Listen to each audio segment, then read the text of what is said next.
दोस्तों बिहार का एग्जाम्पल ले लेते हैं। 2025 असेंबली इलेक्शन में एनडीए ने एक हिस्टोरिक विन हासिल की और बोला जा रहा है कि इस जीत के पीछे महिलाओं के वोट एक बड़ा फैक्टर थे और इन महिलाओं के वोट्स को पाने के लिए नीतीश कुमार की सरकार ने 10,000 रुपया कैश ट्रांसफर किया है हर महिला के अकाउंट में। वैसे तो एनडीए का कहना है कि यह महिला रोजगार योजना है जिसमें महिला एंटरप्रेन्योर को 10,000 रुपया दिए जा रहे हैं बिजनेस स्टार्ट करने के लिए। लेकिन आप बताओ 10,000 रुपया में कौन सा बिजनेस स्टार्ट होता है? इतने अमाउंट में कौन सा बिजनेस खड़ा हो जाएगा कि बिहार की महिलाएं अपने आप को एंटरप्रेन्योर कहलाएंगे? बिहार की महिलाएं अपने आप को एंटरप्रेन्योर कहलाएं या ना कहलाएं, ये जो 10,000 रुपया उन्हें दिया गया है इन्हें कहा जाएगा फ्रीबी। इस वीडियो में मैं आपको इस फ्रीबी कल्चर के बारे में बताऊंगा कि ये क्या है, पॉलिटिकल पार्टीज और लोगों का माइंडसेट क्या है फ्रीबी कल्चर के बारे में, और ये ट्रेंड कब शुरू हुआ और इसका इंपैक्ट क्या है। सबसे पहले समझ लेते हैं कि फ्रीबी क्या होता है। फ्रीबी का सिंपल मतलब होता है कि फ्री में दिया गया कोई भी बेनिफिट जिसका कोई पैसा आपको देना नहीं पड़ता। ये बेनिफिट कैश भी हो सकता है या कोई चीज या सर्विस भी हो सकता है। फ्रीबीज अक्सर इलेक्शन से पहले दिए जाते हैं या फिर इलेक्शन से पहले अनाउंस किए जाते हैं कि जब हम पावर में आएंगे तो ये आपको फ्री में दे देंगे ताकि वोटर्स को अपनी तरफ अट्रैक्ट किया जा सके, और जब ये पावर में आ जाते हैं तब ये स्कीम्स इंप्लीमेंट कर देते हैं।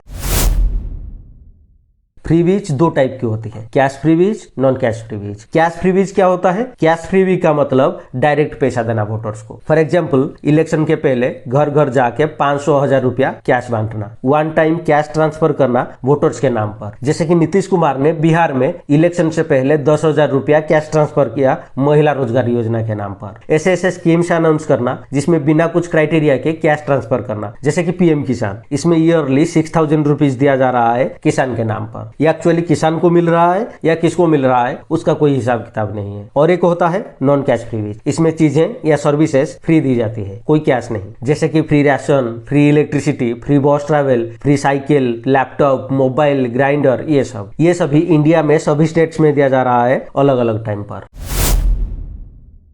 दोस्तों ये जो फ्रीबीज दिए जा रहे हैं इसका ट्रेंड हमेशा इलेक्शन के आसपास ही देखने को मिलता है, क्योंकि इलेक्शन के टाइम पे हर पार्टी चाहती है कि लोग उनको नोटिस करें, उनके बारे में पॉजिटिव फील करें और उनको वोट देने का कोई सॉलिड रीजन मिल जाए। अब वोटर्स को अट्रैक्ट करने का सबसे फास्ट तरीका कौन सा होता है? बस उनको तुरंत कोई बेनिफिट दे दो। इसीलिए जैसे ही इलेक्शन नजदीक आता है या तो नए स्कीम्स अनाउंस किए जाते हैं या पुराने स्कीम्स को सडनली फास्ट ट्रैक करके इंप्लीमेंट कर दिया जाता है, या फिर फ्री और डिस्काउंटेड चीजों का डिस्ट्रीब्यूशन शुरू हो जाता है। और इन सब का सिर्फ एक ही पर्पस होता है, वोटर्स का दिल तुरंत जीतना। दोस्तों फ्री भी एक ऐसा टूल है जो इंस्टेंट इफेक्ट देता है। पॉलिसी डेवलपमेंट, जॉब क्रिएशन, ये सब स्लो प्रोसेस होते हैं। लेकिन अगर एक पार्टी बोल दे कि हम बिजली फ्री कर देंगे, लैपटॉप फ्री मिलेगा, महिलाओं को मंथली सपोर्ट मिलेगा, फार्मर्स का लोन माफ कर दिया जाएगा, तो वोटर्स को तुरंत एक रिलीफ फील होता है, भले ही टेम्पररी हो, रिलीफ फील होता है। इंडिया में करोड़ों लोग अपनी डेली लाइफ में स्ट्रगल कर रहे होते हैं, जैसे कि महंगाई, जॉब का प्रेशर, घर का खर्चा, स्कूल और कॉलेज की फीस और फार्मिंग में लॉस जैसे इश्यूज। तो जब कोई पार्टी फ्री भी देती है वोटर्स के दिमाग में ये फीलिंग आती है कि ये लोग हमारे बारे में सोच रहे हैं, इन्होंने हमें कुछ दिया है, हमारे लिए चिंता करने वाले यही हैं। इस तरह फ्री भी एक इमोशनल कनेक्शन का शॉर्टकट बन जाता है और इमोशंस पॉलिसी से ज्यादा फास्ट तरीके से काम करते हैं। एक ह्यूमन नेचर होता है कि जिसने मुझे कुछ दिया है मैं उसको वापस देना चाहूंगा, इसको कहते हैं रेसिप्रोसिटी इफेक्ट। इलेक्शन के टाइम अगर कोई पार्टी लैपटॉप देती है या फ्री इलेक्ट्रिसिटी देती है या राशन देती है तो वोटर के अंदर एक सटल फीलिंग आती है, यानी एक तरह का कंफ्यूजन क्रिएट हो जाता है कि इन्होंने हमें दिया है, हमें भी इनसे लॉयल्टी दिखानी चाहिए। ये एक तरह का रिटर्न गेस्चर बन जाता है। डेवलपमेंट प्रोजेक्ट्स लोगों को समझने में टाइम लगता है, लेकिन फ्रीबीज दिखते हैं, हाथ में आते हैं, घर तक पहुंच जाते हैं। इसीलिए फ्रीबी एक साइकोलॉजिकल रिमाइंडर बन जाता है कि ये बेनिफिट इस पार्टी के वजह से मिला है, और मार्केटिंग के हिसाब से ये एक परफेक्ट ब्रांडिंग टूल भी है। इलेक्शन के टाइम हर पार्टी की साइकोलॉजी होती है कि अगर दूसरी पार्टी फ्री इलेक्ट्रिसिटी दे रही है तो हम फ्री ट्रांसपोर्ट दे देते हैं, अगर कोई फ्री राशन दे रहा है तो हम फ्री गैजेट्स प्रॉमिस कर देते हैं। इसको कहते हैं कॉम्पिटिटिव पॉपुलिज्म, यानी फ्री बी रेस। एक पार्टी फ्री देती है तो दूसरी पार्टी भी देती है और तीसरी पार्टी और भी ज्यादा देती है। फ्री भी उन लोगों को सबसे ज्यादा अट्रैक्ट करती है जो इकोनॉमिकल स्ट्रगल कर रहे होते हैं, डेली सेविंग्स करते हैं और कॉस्ट ऑफ लिविंग से प्रेशर में है। ऐसे वोटर्स सोचते हैं कि हम तो रोज इतने मुश्किल से गुजरते हैं कि अगर कुछ मिल रहा है तो बुरा क्या है। पॉलिटिकली ये एक स्ट्रॉन्ग वोट बेस होता है और फ्री भी उनके लिए एक सर्वाइवल रिलीफ बन जाता है, जिसका इलेक्शन में डायरेक्ट इंपैक्ट होता है। वोटर्स शॉर्ट टर्म बेनिफिट्स को बहुत स्ट्रांगली याद रखते हैं और लॉन्ग टर्म प्रॉब्लम्स को काफी कम। साइकोलॉजी में इसको कहते हैं रिसेंसी इफेक्ट, यानी जो चीज रिसेंटली मिलता है वो अच्छे से याद रहता है। इलेक्शन के बिल्कुल पहले अगर फ्री भी मिल जाए तो वोटर्स का दिमाग उसी एक्सपीरियंस को प्रायोरिटी देता है। इसीलिए पॉलिटिकल पार्टीज के लिए ये एकदम परफेक्ट टाइमिंग स्ट्रैटेजी होती है। फ्री बीच से एक होप साइकोलॉजी भी क्रिएट होती है, यानी वोटर्स के अंदर उम्मीद और बढ़ जाती है। वोटर्स फील करते हैं कि अगर ये पार्टी जीत गई तो और भी फ्री मिलेगा, हमारी लाइफ थोड़ी और आसान हो सकती है। होप एक पावरफुल मोटिवेटर है, हमारी जिंदगी इसी से चलती है। इसीलिए फ्री बीच का अनाउंसमेंट वोटर्स को फ्यूचर के लिए होपफुल बना देता है और ये होप धीरे धीरे पॉलिटिकल सपोर्ट में कन्वर्ट हो जाता है।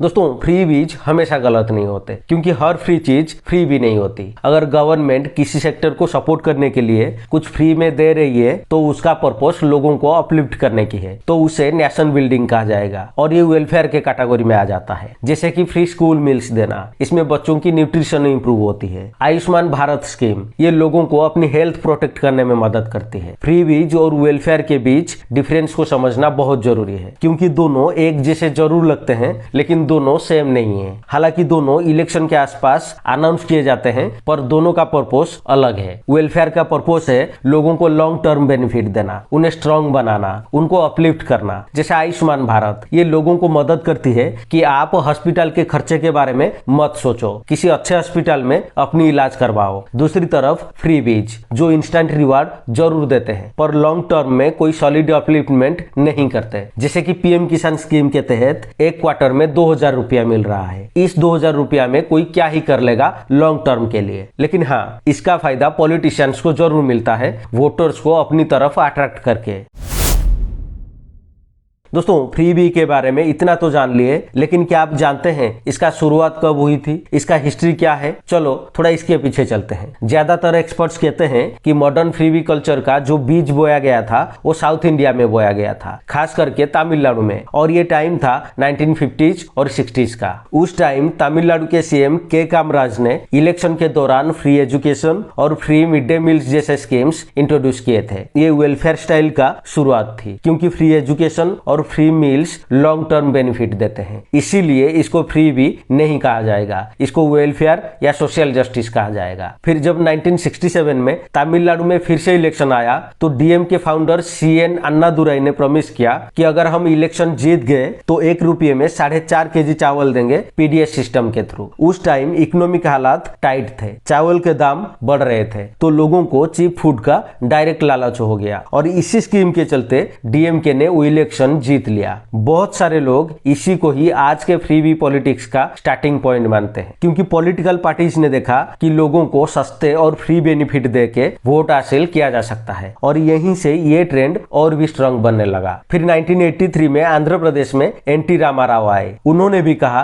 कि अगर हम पावर में आए तो 2 रुपये में 1 केजी राइस देंगे। उन्होंने इलेक्शन जीता और ये स्कीम लॉन्च की। उस टाइम ये बहुत फेमस हुआ और इसी को ही आज के फूड सिक्योरिटी प्रोग्राम्स का पुराना वर्जन माना जाता है। साल 2000 तक ये सब तो ठीक चल रहा था, क्योंकि ये सभी लोगों के वेलफेयर जैसे चल रहे थे, लेकिन 2000 के बाद देश में एक कंपटीशन का माहौल बनने लगा, क्योंकि लोगों को अब फ्री में कंज्यूमर गुड्स डिस्ट्रीब्यूट होने लगा। 2001 और 6 के बीच में तमिलनाडु में एआईएडीएम के गवर्नमेंट ने क्लास 11th और 12th के स्टूडेंट्स को फ्री में साइकिल देने लगा। इसको देख के डीएमके ने अपनी इलेक्शन मैनिफेस्टो में बहुत बड़े बड़े प्रॉमिसेस किए, जैसे कि 1 केजी चावल 2 रुपये में, free gas stove, free cooking gas, agricultural loan माफ, फ्री कलर टीवी हर घर को। इस प्रॉमिसेस के चलते डीएमके ने एक बड़ी जीत हासिल की थी उस टाइम। इसके बाद तमिलनाडु में एक फ्री बी कंपटीशन शुरू हो गया दोनों के बीच। 2011 में डीएमके ने कहा कि हम फ्री लैपटॉप देंगे कॉलेज स्टूडेंट्स को। एआईएडीएमके ने कहा कि 20 केजी राइस देंगे फ्री में, साथ में फ्री मिक्सचर ग्राइंडर देंगे और फैन भी देंगे। 2021 में एआईएडीएमके ने कहा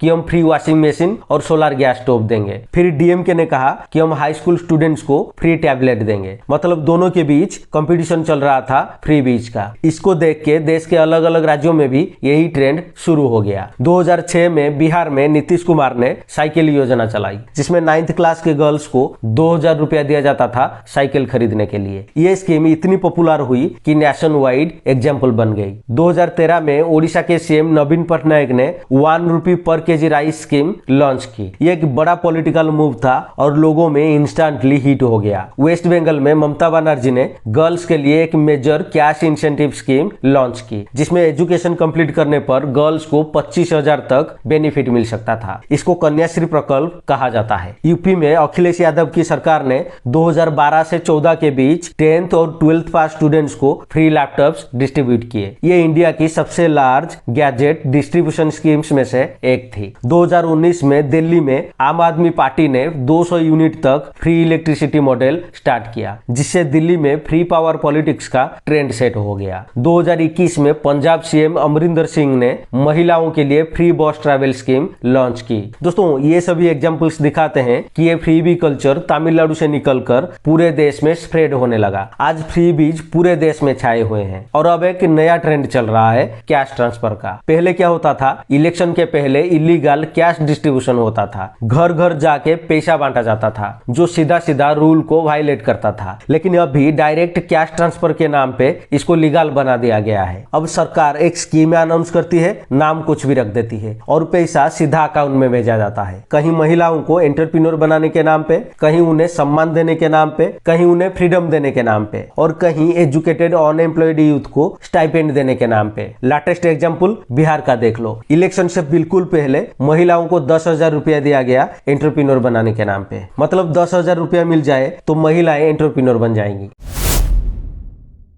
दोस्तों, फ्री बीज का इम्पैक्ट क्या होता है, इसे बेहतर तरीके से समझ पाएंगे अगर एग्जाम्पल के साथ समझेंगे। मान लो आपकी घर की मंथली इनकम है 50,000 रुपया। अगर आप इसमें से 10-12 हजार एजुकेशन, हेल्थ, स्किल या बिजनेस में लगा रहे हो तो लॉन्ग टर्म में आपकी अर्निंग कैपेसिटी बढ़ सकती है। लेकिन अगर आप ईएमआई लेके टीवी या गैजेट्स खरीद रहे हो, पार्टी शार्टी में खर्चा कर रहे हो तो शॉर्ट टर्म में आपको मजा जरूर आएगा, लेकिन लॉन्ग टर्म में आप डेब्ट ट्रैप में फंस जाओगे। गवर्नमेंट के साथ बिल्कुल यही होता है। हेल्थ, एजुकेशन, न्यूट्रिशन, ये सभी वेलफेयर टाइप स्पेंडिंग्स हैं। इसको इन्वेस्टमेंट कहते हैं। इलेक्शन टाइप फ्री बीज जैसे कि one time cash, free TV, free electricity, ये सभी कंजप्शन है। अगर इन्वेस्टमेंट कंजप्शन से ज्यादा होता है तो इकोनॉमी स्ट्रांग होगी। अगर कंजप्शन टाइप फ्री बीज हैवी हो गए तो ग्रोथ स्लो हो जाएगी और देश का डेब्ट हाई हो जाएगा। अगर गवर्नमेंट का डेब्ट हाई हो गया तो फ्यूचर में सरकार का बड़ा हिस्सा सिर्फ उधार का इंटरेस्ट चुकाने में चला जाता है। इससे देश के पास डेवलपमेंट में लगाने के लिए पैसा कम पड़ने लगता है। बिहार का टोटल डेब्ट अप्रोक्स 4 लाख करोड़ के आसपास पहुंच गया है, जो उसके लिए हाई रिस्क भी है। इसीलिए ग्रोथ के लिए बिहार में ज्यादा स्पेस नहीं है। देश में और भी स्टेट्स हैं जिनका हाल बिहार जैसा ही है। रियूटर्स के हिसाब से पिछले 2 सालों में 14 स्टेट्स ने 2 ट्रिलियन रुपीज यानी 2 लाख करोड़ रुपीज खर्चा किया है सिर्फ कैश फ्री बी देने के लिए। यानी जो पैसा डायरेक्ट लोगों के बैंक अकाउंट्स को भेजा गया है वो। और ये तो सिर्फ कैश फ्री बीज का फिगर है। अगर देश का टोटल फ्री बीज और सब्सिडीज का फिगर देखा जाए तो 7 से 10 लाख करोड़ के बीच में आता है। ये टोटल नेशनल बजट के 20% के आसपास है। अब अगर देश का नेशनल बजट एलोकेशन देखें तो पूरा बजट एलोकेशन है ये। फाइनेंस मिनिस्ट्री के लिए 19.3 लाख करोड़ सबसे ज्यादा, डिफेंस के लिए 6.81 लाख करोड़, बाकी मिनिस्ट्रीज का एलोकेशन मोस्टली 3 लाख करोड़ से नीचे है। लेकिन फ्री बी का टोटल कॉस्ट है 7 से 10 लाख करोड़। सोचो, इतना बड़ा अमाउंट सिर्फ इसीलिए उड़ा दिया जा रहा है कि पॉलिटिकल पार्टीज को वोट मिल जाए और वो सत्ता में आ जाए। ये पैसा अगर डेवलपमेंट, इंफ्रास्ट्रक्चर, एजुकेशन, हेल्थ या इंडस्ट्री में जाता तो देश की ग्रोथ का ग्राफ कुछ और होता। दोस्तों, अगर आप सोच रहे हो कि फ्री बीज को रोका क्यों नहीं जाता, कोई लॉ है या नहीं इसके लिए, तो मैं आपको बता दूं कि इंडिया में फ्री बी को बैन करने वाला कोई लॉ अभी तक एग्जिस्ट नहीं करता। 2013 में सुप्रीम कोर्ट ने एक इंपॉर्टेंट बात कही थी कि इलेक्शन मैनिफेस्टो में जो प्रोमिसेस किए जाते हैं या जो फ्री बीज अनाउंस होते हैं वो पॉलिसी प्रोमिसेस होते हैं, करप्ट प्रैक्टिस नहीं। इसका मतलब फ्री बीज उस टाइम लीगल कैटेगरी में ही आते थे। लेकिन 2022 में सुप्रीम कोर्ट ने फिर से बोला कहा कि फ्री बीज एक सीरियस नेशनल इशू बन चुके हैं, इसको रिकंसिडर किया जाना चाहिए और इस पर प्रॉपर डिबेट होनी चाहिए। इसका सीधा मतलब ये है कि अभी फ्री बी लीगल है इंडिया में, लेकिन फ्यूचर में इसकी क्लैरिटी बदल सकती है। कोई फाइनल डिसीजन अभी तक नहीं आया है, मैटर अभी पेंडिंग है।